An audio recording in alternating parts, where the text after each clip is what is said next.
Bamako le 10 juillet 2022. Selon plusieurs sources, 49 militaires auraient été arrêtés à l'aéroport international Modibo Keïta de Bamako-Sénou, 31 forces spéciales ivoiriennes et 18 forces régulières.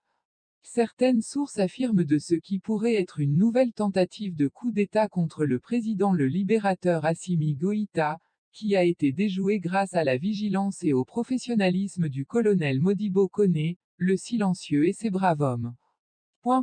Selon toujours les mêmes sources, un grand dispositif de la gendarmerie nationale se trouvait devant le terminal 1. Les soldats arrêtés auraient été embarqués dans 2 minibus et retournés dans la cour de l'aéroport.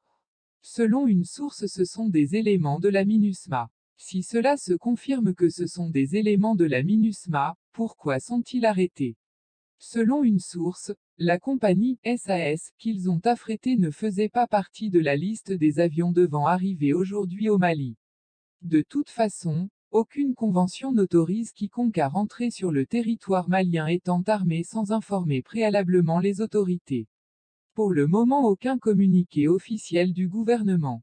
Pour rappel, en 2012, après le coup d'État contre Amadou Toumani Touré, des forces armées ivoiriennes ont été arrêtées à l'époque à Bamako par la junte Amadou Aya Sanogo, et ses hommes lors d'un événement très douloureux de contre-coup d'État à Bamako, dont les autorités ivoiriennes ont fourni beaucoup d'efforts pour leur libération, qui a même conduit au limogeage de certains cadres ivoiriens par le président Ouattara. Si ces derniers événements se confirment, cela veut dire que les autorités actuelles de la Côte d'Ivoire sont des ennemis numéro 1, et parrains du terrorisme contre le peuple malien. Restez connectés pour la suite. Qu'Allah bénisse le Mali.